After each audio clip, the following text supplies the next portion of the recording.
Hello everyone and welcome to my playthrough of Dark Souls 2, or as I like to think of it, my death run, since I'm likely to die over and over and over and over and over again.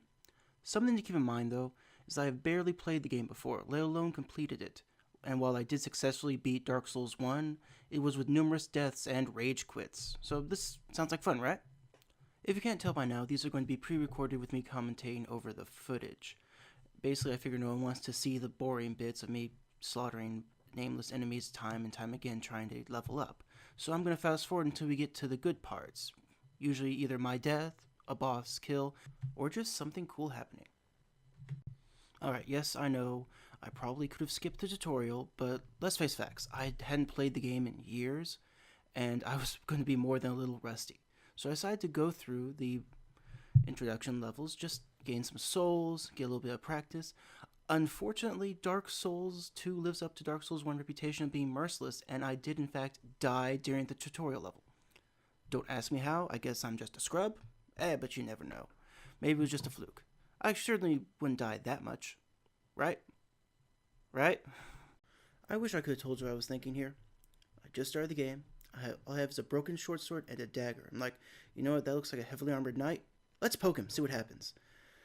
This guy was much tougher than I remembered the first time through, but then again, I wasn't playing with the sword and board class, I was the knight, so this guy kicked my ass from here to Timbuktu. Luckily, he doesn't know how to climb, or sheath his sword, apparently. So, using a little AI glitch, I'm like, okay, leave him alone. I could have dropped down and tried to kill him, but at that point, I was not going to press my luck. Luckily, he decided to go away eventually, and I got to continue on. But did I do the smart thing? Leave, level up, get a better weapon? No, I decided, you know what? Backstab. That'll kill him. Yeah, no, couldn't even successfully backstab the fucker.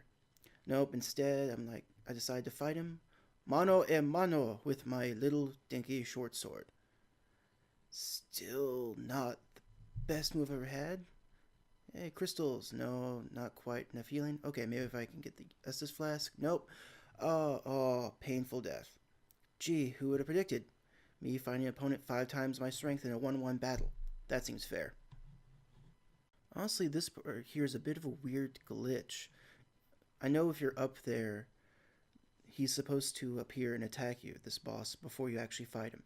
But apparently, if you just leap down at the last second, he's like, oh, well, I guess he's not here, and just buggers the fuck off. Couldn't fight him, couldn't do anything. I was hoping he was going to stay because I wanted to try my luck against him, but hey, that's how it works.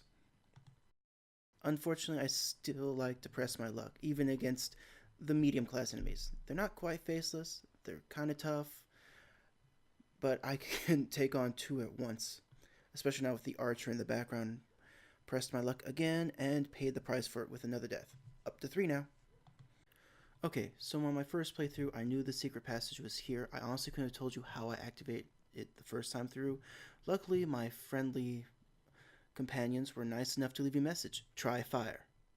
Now, do I try a firebomb, a projectile, maybe get a bow and some fire arrows? No, I've got a flaming longsword. I'll just smash the barrels, which are full of flammable liquid, with my flaming longsword. How could this possibly go wrong? I'm very lucky that didn't kill me, or at the very least the medium mobs around didn't take advantage of my weakened state. Quick run for the bonfire, and yay, it's safe home to level. Unfortunately, my luck didn't last very long, and upon my return to fight those guys I had just beaten, they decided that they all wanted to gang up on me. A spearman, a swordsman, and an asshole 1 floor up throwing bombs at me who have to climb and fight 3 other guys to fight. Honestly, I hate that guy. This area is an excellent example of something Dark Souls tries to teach you. Patience, patience, patience. Go slow, go cautiously, don't overextend, or you're gonna die. A lot. Unfortunately, I have a bad habit of doing that. It's a lesson work in progress.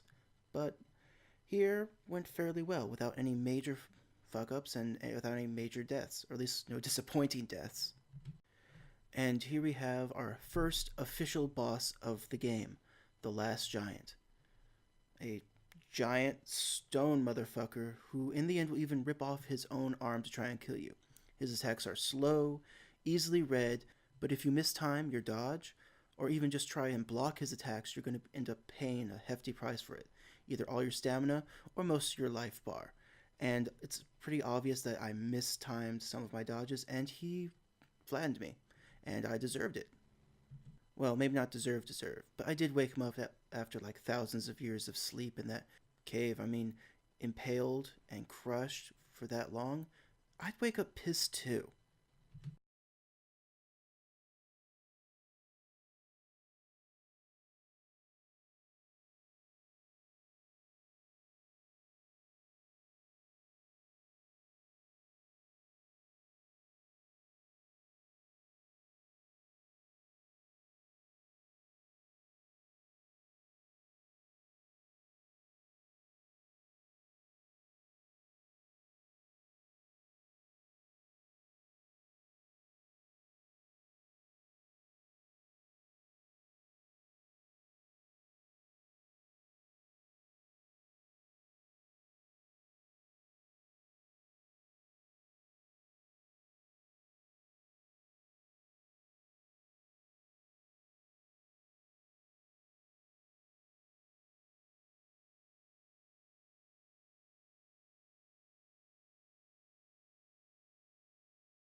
Yes, in the end, he did kill me. I could not one shot the first boss. Yeah, it's sad, but I figure let's refill my life, get back my humanity so I can have a full life bar, and we'll try this again. A quick run to the back, dodging some very stompy feet to grab my souls, and we're ready for round two. And it's still not fair. But obviously, his sweeping attacks are easy to dodge as long as you're close, and as long as you can see his feet, you can dodge those without too much difficulty. Especially those foot attacks. God, if you're not watching for those, flatter than a pancake. Unfortunately, he also has a tendency of jumping back to gain some distance, allowing his greater reach to try and squish you. But those sweeping attacks, as long as you keep moving forward, not a big problem. He's a simple rinse and repeat boss. Honestly, the shield is more of a hindrance in this fight than a helpful. Because as I said, if you try and block his attack, he'll probably knock you on your ass, remove all your stamina, and leave you stunned. So it's best to dodge, especially with a light shield like that. Just run back, heal, get back into the fight. As you can see, he even extends his reach even more by ripping off his own arm to try and kill you. I mean, how hardcore is this guy? It's just not fair. Even though I believe that also increases his strength, so getting hit, even worse of an idea. Luckily, he's slow. That is the only thing you have in your favor. He telegraphs his attacks from a mile away, and as long as you're patient, as long as you can read them and dodge, you'll win. Easy enough. Not a bad fight. 1 death, 1 kill.